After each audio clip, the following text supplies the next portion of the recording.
Should the Ravens have done more during day one of the legal tampering period of 2022 free agency? We talk about that and more next here on Locked On Ravens.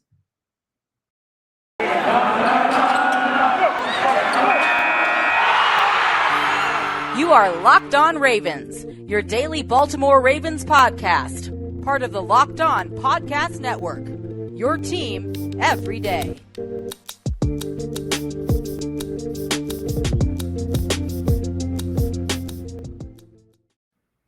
And we return here with another episode of Locked On Ravens, your daily Baltimore Ravens podcast. I am your host, Kevin Ostreicher of Ravens Wire. We're here on the Locked On Podcast Network, your team every day. Thank you for making Locked On Ravens your first listen of the day. We are free and available on all platforms. We are here.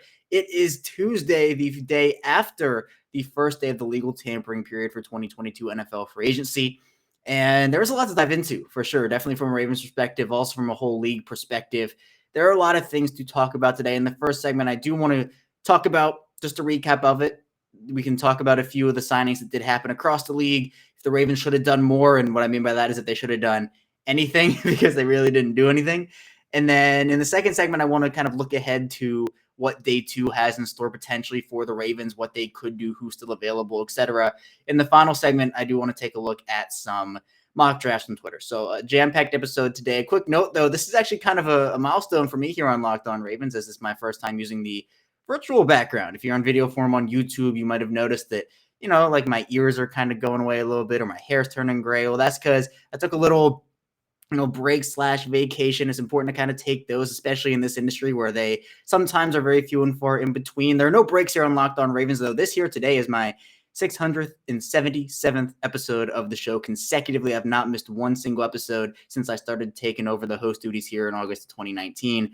But it's important for me to be here, spend some time with some family. So I just wanted to say, that's why the virtual background's up. I took the beach and I brought it to where I was. So it's not a huge deal at all. I just wanted to kind of put that out there so people who are watching video aren't thinking, why is it me? Is it? No, it's on my end, but we'll be back to the actual background on Monday. So don't worry about that. But again, not a huge deal here. Also, hotel Wi-Fi can be a bit of a thing. So let's hope we can get through this without any interruptions, I'll say. But still, if you're here in video form, you're watching the virtual background here with me, be sure to subscribe on YouTube. We're so close to 1,000. It's the goal I've had since I started this channel here on YouTube, bringing it from audio form over to video form as well in about September around. We're so close. If you do see this video, you like this content, want more Daily Ravens content, be sure to subscribe to the channel, like the video. But if you're here in audio form, thank you as well. Audio form is a really great way to consume this, whether it's on the way to work in the car or whatnot, whether it's Apple Podcasts, Google Podcasts, Spotify, etc. So with all that being said, we're going to dive into this. Also, be sure to follow me on Twitter at Cashrick34. By the way, you can see that at the bottom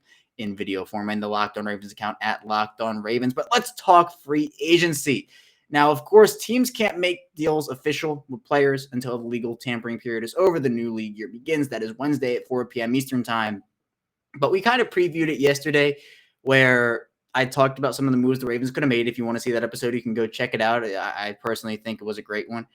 But I said, this should be the offseason, the free agency period. The Ravens get aggressive with things and maybe sacrifice a comp pick here or there for a star player a la Tyrann Mathieu. Well, the first day came and went, and the Ravens did nothing. They did nothing. And it wasn't just they did nothing. None of the players that hit free agency, none of their players that hit free agency ended up signing anywhere. It was pretty much a Ravens free news day outside of a couple inklings of rumors here and there, such as Za'Darius Smith being released and the Ravens having interest in him and kind of kicking the tires there. Deshaun Elliott posting a cryptic tweet, a single emoji that some people took and said, hey, he's not coming back, but we don't really know that yet. There were a couple other news pieces. Bradley Bozeman drawing interest from a bunch of teams. That was assumed, though.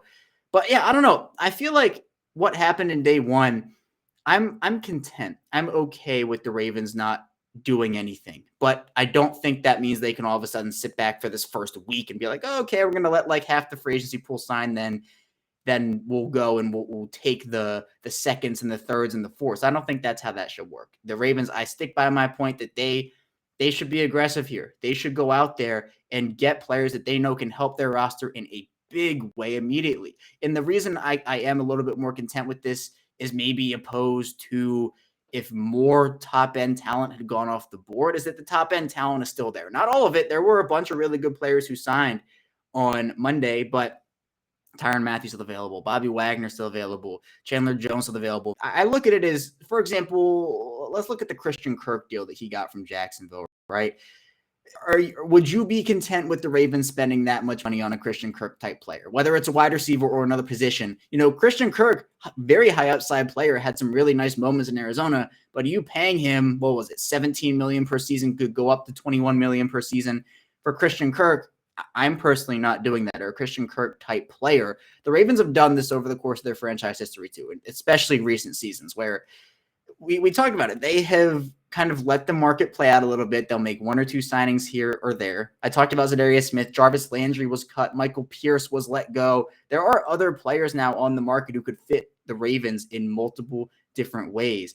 And so, sure, I loved Larry Ogunjobi as a fit for the Ravens. I loved Emmanuel Ogbah as a fit for the Ravens. There was also the well, not rumor, he said, Ogbah said that the Ravens were actually in the mix for him. So it's not like Eric DeCosta's sitting there kind of twiddling his thumbs doing nothing. He's working very hard to make this roster as good as he can. There are a lot of different areas where the Ravens can improve. We have talked about that: offensive line, defensive line, secondary, etc. But there is still enough talent, in my opinion, on the free agent market at this point. And again, I'm recording this before day 2 really kicks off. It's coming out at 6 a.m. Eastern time, so I'm not going to know all the moves that happened during day 2, because the latest move that I saw was it was Justin Reed going to the Chiefs, Michael Pierce getting released by the Vikings. So that's kind of where I am right now. Za'Darius Ward signed with the 49ers. That's kind of the area I'm at right now. Still, Tyrann Mathieu hasn't been signed, Bobby Wagner, etc. And there are players who now fit the Ravens' agenda, goal, if it is to kind of work the comp pick formula the way they want to. Za'Darius Smith doesn't count against it. Bobby Wagner doesn't count against it. Jarvis Landry doesn't count against it. Michael Pierce, et cetera, et cetera, et cetera. They now have those types of players. But again, if you compare one of those guys with a top end signing like Tyrann Mathieu, like Chandler Jones, et cetera, I think that is well worth the Ravens' while to, again, sacrifice maybe a 3rd round, 4th round comp pick this time around for a star player who can come in and contribute. It's not just a 1-year rental deal where it's like, all right, 2022, and then it's over. Like Tyrann Mathieu would probably sign a 3, 4, or 5-year deal anywhere in that range with the Ravens if he is to sign one. I think that's, again, it's a fit with Justin Reed going to Kansas City. It's pretty obvious Matthew's not going back to Kansas City. It feels like it's the Ravens and the Saints as the 2 teams. There could be other dark horse candidates as well. The Ravens passed on Mathieu once to sign Earl Thomas, and I think that they should not make that mistake again. Although at the time, Earl Thomas, he played great on the field, so I wouldn't call it, like, at the time a mistake. I think they made an investment, and it worked out on the field. It was just off the field. You can't really predict those things. Other moves around the league, the Bengals shore up their offensive line with 2 mid-level offensive line free agents, Ted Karras from the New England Patriots, and also one of Tom Brady's former blockers in Mr. Cappuccino himself, Alex Kappa, who signed with the Bengals as well. They also got B.J. Hill back. I mentioned Larry Ogunjobi going to the Bears, Emmanuel Ogbah signing with the Dolphins. You have Mitchell Trubisky signing with the Pittsburgh Steelers, presumably to be their starter. So you have Lamar Jackson, Joe Burrow, Baker Mayfield, and Mitch Trubisky is the 4 starters, presumed starters in the AFC North at the moment. Christian Kirk, I talked about. The Jaguars were busy, and they signed Evan Ingram and a couple of really nice up-and-coming young players from a couple of really not so great defenses, but they were the pretty lone, or one of the lone bright spots on them. Other teams who made an impact, I talked about the 49ers. The Chiefs restructured Frank Clark's deal, so that was kind of unexpected. They were one of the potential players for Za'Darius Smith, or one of those edge rushers if Frank Clark was to be released from them. But yeah, it seemed like he was gone, but now he's back. So it's funny how those things work out. CJ Uzomah from the Bengals signs with the Jets. Laken Tomlinson from the 49ers signs with the Jets. So the Jets also making some money moves there. But yeah, overall, I'm not overly worried right now about the Ravens and their free agency. I know that everybody wants their favorite team or whoever it is to go out there and sign 80 million guys and spend $150 million on free agents. But sometimes you just get the first wave out of the way, and then you strike in the second, third, fourth waves, wherever that may be. So I think that's probably the approach the Ravens are using, is the approach they've used before. And I'm content with them doing so as long as they still secure some top-end talent. I think that's the key this offseason. That's the big part of it for me. We'll head into our first break, though. Still a lot to talk about here, though, on Locked On Ravens. We'll dive into day 2 and what the Ravens should potentially do today as the legal tampering period for free agency marches on. So stay tuned for that, and we will be right back. But first, I do want to tell you a bit about Bet Online. And for my basketball minute here, we're going to switch to the college basketball tournament here as March Madness is finally upon us. It's a great time of year. I love doing the March Madness brackets. How good I am, it's up for debate, but at the same time, it is still fun to do them. But betonline.net has all of the latest odds, contests, and player props for you when it comes to the college basketball tournament. But it's not just college basketball. We talked about my Denver Nuggets here on our Basketball Minute. They beat the Philadelphia 76ers in a battle of the MVPs, Nikola Jokic, Joel Embiid. So 2 great odds to bet on at Bet Online there. They also have live betting, Vegas casino games as well. So be sure to head to the website today or use a mobile device to learn more about the trends in action. Bet Online, where the game starts. We're back. Our second segment of Locked On Ravens. Kevin Allstreich, your host, still here with you. And we just talked about what the Ravens did, or I really guess didn't do, during day 1 of the legal tampering period of 2022 free agency. But now we're going to dive into day 2 and what a new day can bring for the Ravens. As right now, at this very moment, as I record this show, the Ravens have, again, made no moves. There have been no movements on any players from the 2021 team who are hitting free agency for the Ravens. I put out an article that kind of lays out my predicted landing spots for each of the Ravens' top free agents. So if you want to check that out on Ravens Wire, I highly recommend you do so. I also highly recommend that you make sure you're following Locked On NFL. Locked On Experts covering the biggest stories around the NFL every Monday through Friday in less than 30 minutes. It's free and available wherever you get your podcasts. But speaking of around the NFL, I mean, the Ravens are a team that they look around the NFL and they see teams making moves. I forgot to mention in that first segment, the Los Angeles Chargers, who've just, wow, what a defense they've built around Justin Herbert. Khalil Mack comes in via trade. They sign Sebastian Joseph Day from the Rams. They get J.C. Jackson. I mean, that defense is looking mighty tough out there in Los Angeles for the Chargers. But the Ravens now, a new day brings new opportunities. And I think this is obviously an opportunity that the Ravens have to take advantage of. I'm not backing down from my stance that this is an offseason that's pivotal for the franchise. It's the last year of Lamar Jackson's rookie deal. Now it's under the 5th-year option, so he's making about $23 million here, but it doesn't mean you can't go out there and sign some top quality talent. We've seen teams, again, like the Chiefs, Saints, Packers, etc., go and sign guys when they're cap strapped, and the Ravens have some cap room to work with. It just, I don't know. It feels like Tyrann Mathieu going to be a Raven. Like, obviously, I don't have any insight into that. This is just me speculating, so don't take this as like I'm saying he's a Raven, because I'm not, but it feels that way. You know, he's a player that has long been respected throughout the entire NFL. He seems like a player that would just be a dominant chess piece in a defense like Mike McDonald's. And you can never have enough veteran talent. Obviously, the veteran talent, if it's at a high level, makes it 10 times better. And the Ravens, the cryptic tweet from Deshaun Elliott, you know, we don't really know what that means. I still think he can come back on a 1-year prove-it deal. I think that's still a decently likely scenario. But I think Mathieu just brings so much experience, championship experience, which is valuable for a defense that could be undergoing some decently big changes. It's just a matter of what do the Ravens prioritize, what positions. They probably have the money if they really wanted to. They can sign 2 big ticket free agents if one takes kind of a small discount, and then they can fill out the rest with potential depth pieces. But what I would assume they might do is go for 1 big ticket free agent and then maybe go like 2019 free agency. Let's take that as an example. Earl Thomas signs the big money deal as a safety. Then Mark Ingram comes in and signs what, you know, at the time was a steal of a deal and still is a steal of a deal. 3 years, $15 million for a very serviceable running back that scored 15 total touchdowns in his first year with the Ravens in 2019. I think that's more what to expect. So if Tyrann Mathieu is the big ticket free agent, let's say it's him, and then Za'Darius Smith agrees to a slight pay cut to come home and play for the Ravens, or Michael Pierce and Jarvis Landry come in, or something like that, where there's the one top of the end. Like, I don't see them signing Tyrann Mathieu and Chandler Jones and Za'Darius Smith, right? That's something where I don't see, like, maybe it's Za'Darius Smith and Hayden Hurst. The Ravens could really lean into this whole like reunion tour thing where they could bring back like Hayden Hurst and Za'Darius Smith and Giada Ward and Michael Pierce. You can throw Mark Ingram in there if you want to, although he's probably not coming back. But it'd be funny to just have all these former Ravens come like, hey, if CJ Mosley gets cut, I doubt that, but if he gets cut, we can just get the whole Ravens band back together, huh? That'd be a storyline.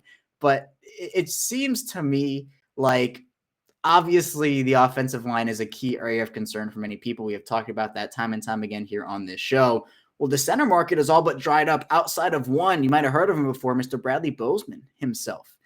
Now, the center market, the guys have been getting a couple $1 million over what was expected per year. So just like a slight bump in pay there. I still think it's worth it to bring back Bradley Bozeman. And honestly, every second, every minute, every hour that Bradley Bozeman has not been signed, it feels more and more likely that he's either not liking what he sees and, it might be back to Baltimore for him. It's the same thing with other Ravens free agents as well, where the Ravens probably put offers out on the table and other agents, the players, they say, you know what, we'll hold this, but we want to go out there and we want to see what we can get on the open market. And sometimes guys find more guaranteed money. They find more average annual value. There's a lot of stuff that goes into it, guarantees, incentives, etc. But sometimes the market's just not there, not what players were expecting. And the first offer they get was ultimately the best one. So maybe that's the case for a couple of these Ravens free agents. I know there have been the rumors and reports of Patrick Ricard and how he is looking for tight end money, and some teams were kind of lining up to give him that, but he didn't sign on the first day. Maybe that changes today. But it's interesting because Ricard posted on Instagram, he posted a story of where he lined up, in line and in the slot and in the backfield, etc. So he views himself as more than a fullback. And I think he provides a very versatile option for this Ravens offense. It's a matter of how much do you pay that versatile option. If it's getting into the $7 million, $8 million range, that's another debate that I'm probably saying no to.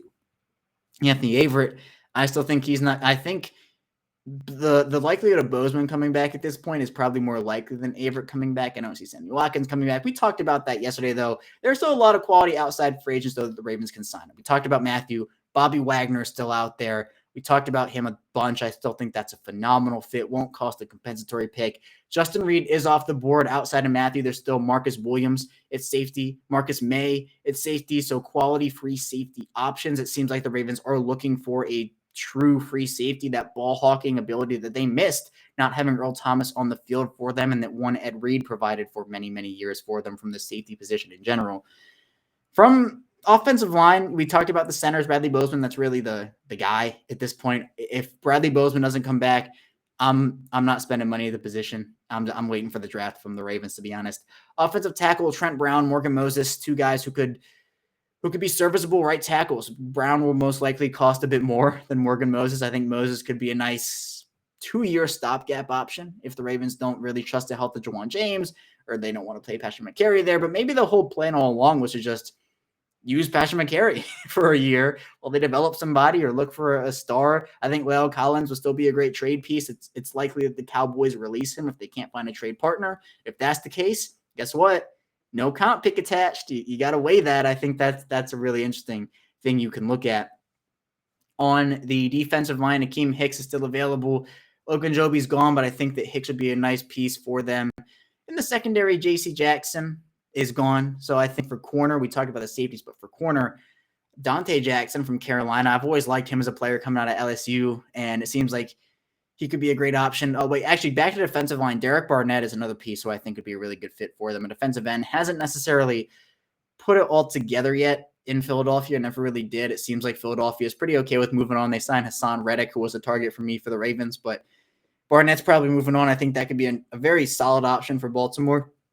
It's not just top-end talent either. There are also guys that the Ravens could bring in kind of under-the-radar players for like $4, $5, $6 million a season, not necessarily break the bank numbers, where we were talking about those numbers with Sammy Watkins last offseason, Justin Houston. Kevin Zeitler got more in the $9-ish million range. I can't remember the exact. I think his deal was 3 for 22.5 or something. So $7.5 million. But that's, if you can get a serviceable guard for that, hey, I'm all for that for sure. So the Ravens, they have options.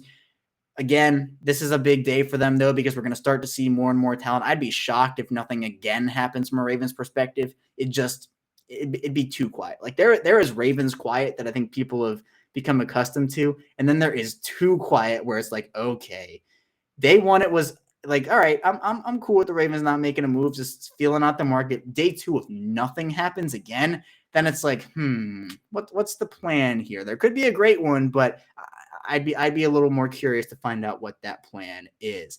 We'll head into our final break here, though. We still have a ton more to talk about. We'll be talking about your mailbag questions in our final segment, so be sure to stay tuned for that. But before we do that, I do want to tell you a bit about Rock Auto. Now, this episode is brought to you by Rock Auto, and there are varying prices for any number of makes and models, but now it's impossible for local chain auto parts stores to stock all those parts you need, and there can be very intimidating questioning, and sometimes you might not know the answers, and you don't want to wait behind the counter while the person orders parts on their computer. So be sure to have computers with access to rockauto.com, and you actually have those computers at home, and also you have them in your pocket. So a nice little thing there. And also you can save time and money when using Rock Auto. It's a family business, so they've been serving do-it-yourselfers for over 20 years, and the prices are very, very, very low. So be sure to go to rockauto.com right now and see all the parts available for your car or truck. Right, Locked On there. How'd you hear about us, Box? We sent you amazing selection, reliable low prices, all the parts your car will ever need. rockauto.com.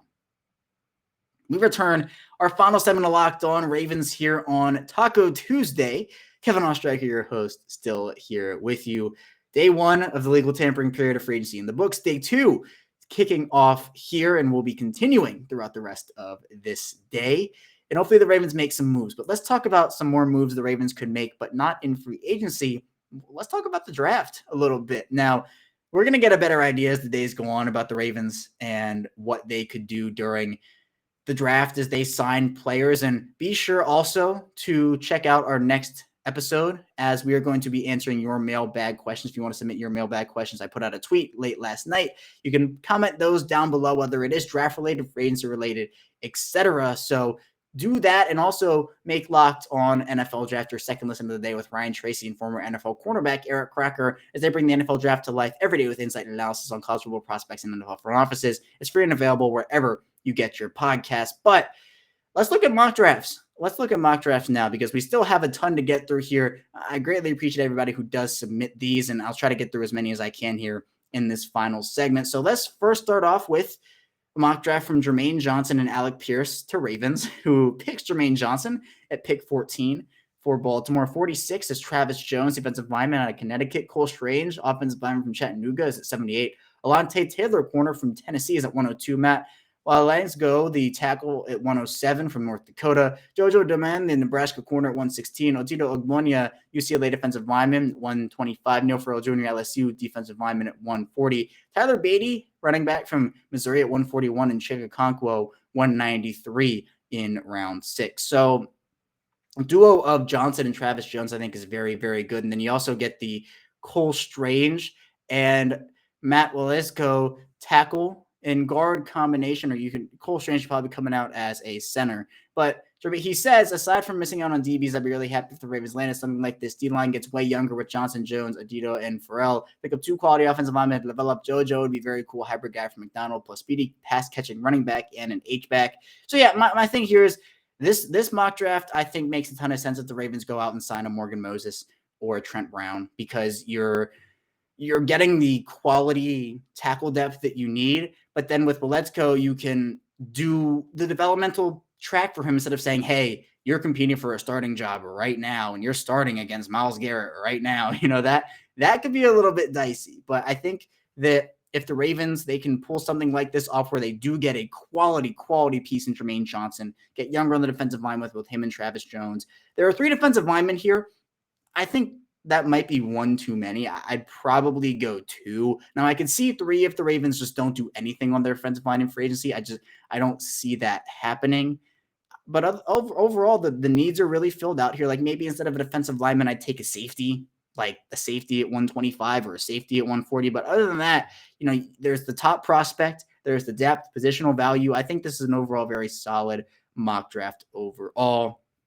Next, though, we'll dive into a mock draft from D. Milla 47, who says the phones kept ringing in this draft, so I took what it gave me. With the release of Tavon, Petrie can slide right into a start day 1 at slot. This draft paired with maybe a Wagner signing would be perfect. So at pick number 28, David Ojabo is the selection. I can't see the trades here, so he trades down to 28 and takes David Ojabo. 45, Jaquan Brisker out of Penn State, the safety. 49, Daniel Falele, offensive tackle from Minnesota. 52, Jalen Petrie, defensive back from Baylor. 59, Travis Jones, defensive tackle from Connecticut. Then at pick 109, Jake Ferguson from Wisconsin. And finally, 118, Damon Clark. And that's where it cuts off. So I like the top 4, 5. Actually, I like all these picks a lot. You have Ojabo who, if David Ojabo gets 28, I don't know what I do. There is no possible way David Ojabo gets to 28, but my saying is that you take what the mock draft simulator gives you, and DMLib47 does that. So kudos to him for that. Briscoe's a really underrated safety. He's not really mocked to a lot of Ravens mock drafts, or he's not in a lot of Ravens mock drafts, but I think he would be a great pick. Falele, we've talked about him countless times before. I like him as a developmental prospect who can start week 1 if he really needs to.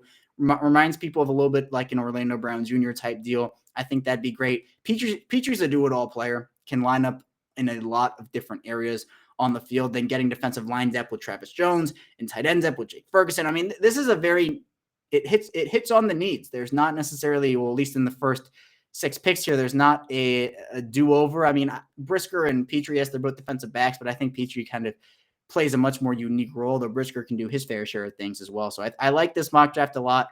High-level profile players or high-name players, which I think really help out, but it's also players who have the potential to develop into stars in the coming years. Let's take a look at a mock draft now from Barrett King 89, who has the Ravens taking Charles Cross, offensive tackle at 14, Travis Jones at 45, interior defensive lineman, Drake Jackson, edge at 76, Jeremy Ruckert, tight end 99, Nick Cross, safety 108, Josh Joby, the cornerback at 117, Brandon Smith, linebacker 126, Alec Pierce, wide receiver 138, Cam Jurgens, interior offensive lineman 140, and Tyler Allegier, running back at 194.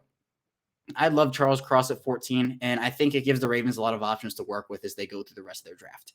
Because you have areas where if the Ravens don't take a tackle in, we could even say the first 2 rounds, they might start to scramble and reach for somebody in the 3rd round that's maybe a 4th, 5th, 6th round talent because they just don't want to see any more go off the board. For me, there are a set 7 to 9 guys who I would feel comfortable with the Ravens taking in the first 3 rounds. Once you kind of hit that drop-off, though, it is a drop-off. It is a big drop-off. So I think the Ravens have to be cautious in that approach. If the Ravens draft, Rasheed Walker or Abraham Lucas in the 3rd round, I think that is still a very quality pick. Someone who can come in and isn't this, number 14 overall, Ike Ekwonu or Charles Cross or Evan Neal or anything, but can still come in and contribute at a very high level. And with Jacksonville signing some offensive line depth and spending some big money on the offensive line, they could take Aiden Hutchinson number 1, which could push Evan Neal down a little bit depending on what other needs other teams have. And then that could push Ike Ekwonu down, and that can push Charles Cross down. So there's a chain reaction that happens with free agency, and that's why I'm so excited to see what the Ravens do in free agency, because then the mock drafts that I do and that you submit will be, I think, more needs reflective, which I think is what people are trying to kind of go towards as this goes on. But I like Travis Jones and Charles Cross, that 1-2 punch. Jeremy Ruckert at 99, I like that. Nick Cross, his stock is, I think, going to continue. I think Nick Cross gets taken in the 3rd round. Super uber athlete, ton of potential. I like him a lot. Needs overall, positional value. You have, how many offensive linemen is this? 2 offensive linemen. I think 2 to 3 is the sweet spot for me. A wide receiver, I'm fine with that. Linebacker, that's good. You have 1 interior defensive lineman, 1 safety. You have 1 corner. I mean, this is a very balanced draft overall. There's no reaching for a need. It's taking best players and then getting the other needs elsewhere with more good players. So I think that's an approach the Ravens should definitely take. So good mock draft here from Barrett. Next, we'll look at a draft here from Mr. Yuri/Marshall, who says, address C and tackle in free agency, then follow up with this draft. So hopefully the Ravens can do this. I'd assume this would be Bradley Bozeman and let's say Morgan Moses/Trent Brown in free agency. Then at pick 14, Jermaine Johnson is the pick, edge out of Florida State. 46, defensive back Jalen Petrie, Baylor is that selection. Christian Watson, North Dakota State, wide receiver at 78. JoJo DeMan, Nebraska corner at 102. Luke Goedecke, tackle from Central Michigan at 107. D'Angelo Malone, Western Kentucky, edge at 116. Noah Ellis, Idaho defensive lineman at 125. 3, Castro Fields, corner from Penn State at 140. DeMarco Jackson, linebacker from Appalachian State at 141. Cam Jurgens, Nebraska center at 193. And Ty Chandler, running back at 231. So this is, I want to start off. So we talked about Jermaine Johnson. I like the Jermaine Johnson. I don't think he's getting there, but I like the pick a ton. If he's there, you take him, right? If he's there, you take him. And I definitely agree with Mr. Yuri here to take him there. Petrie, same thing. His value to me is anywhere from 2nd to 3rd round. I know the Draft Network has him at like a 4th, 5th round player. To me, he's a 2nd, 3rd round prospect. I think he's a phenomenal player. Would be a great value at 46 there. I mean, there are like these very versatile defensive backs this draft. Like Dax Hill, for example, is another one from Michigan who I think would be a great fit, although I don't think he's making it close to 46. Christian Watson at 78 is very interesting to me. I like Christian Watson. I think he is what the Ravens are looking for out of a receiver. I like Justin Ross. I'm not saying I don't like Christian Watson, but I think maybe if you can get, let's say you can get Cam Taylor-Britt at 78 and Justin Ross at 102 instead of Christian Watson, JoJo Demand. I think that's good, but also I don't hate this. I'm fine with the take 2 defensive backs back-to-back, then a wide receiver. I know some people are saying, don't take a wide receiver at all. Like there's no need for a wide receiver. Well, I personally don't think Miles Boykin's going to be on this team in 2022. The Ravens need a big body receiver. They need somebody who can go up, catch the football, contested catch point. Justin Ross does that. A bunch of other receivers do that. And I think that for the Ravens, Christian Watson could be a player who they can really value in a big way. 3 cornerbacks, well, depending on what you classify Petrie as, I classify him more as a safety defensive back hybrid type player. I think 3 defensive backs is okay. 3 cornerbacks I'd probably not do, but a safety and 2 corners I think is totally okay. You have 2 edge rushers here, which I think is the sweet spot. From an offensive line perspective, there are 2. So again, 2 to 3. Then you also have the linebacker need. You have the running back need. There's no tight end taken here, which I think is okay. You also have defensive linemen taken at round 4. So if the Ravens actually address tackle in free agency, I wouldn't be shocked if the Ravens, instead of taking Luke Goedeke at 107, maybe take a defensive tackle at 107 and then take more of a developmental tackle like Max Mitchell, for example, in the later rounds. But again, a very solid mock draft here. I've liked all the mock drafts this year. There have only been a couple that I've been like, but even those ones, I think still there is positional value in all of them. This draft is super, super deep, so it's kind of hard to go wrong, but I also think it's just a matter of people understanding what the Ravens need, understanding the players that they kind of go for overall when it comes to the draft. But again, as free agency goes on and we get more clarity as to who's staying for the Ravens, who's going for the Ravens, who's coming in, who's going out, we'll start to be able to kind of shape these mock drafts into a lot better of a, hey, we're not just taking players to take them with kind of a blind kind of approach to, oh, who are the Ravens going to sign in for agency? We'll know that. And I think that is going to be key in seeing, all right, the Ravens could definitely do this or that in the draft coming up. But that's all I have for you here today on Locked On Ravens. Thank you so much for tuning in. When we get back tomorrow, we'll be answering your mailbag questions. So stay tuned for that, and I will see you tomorrow.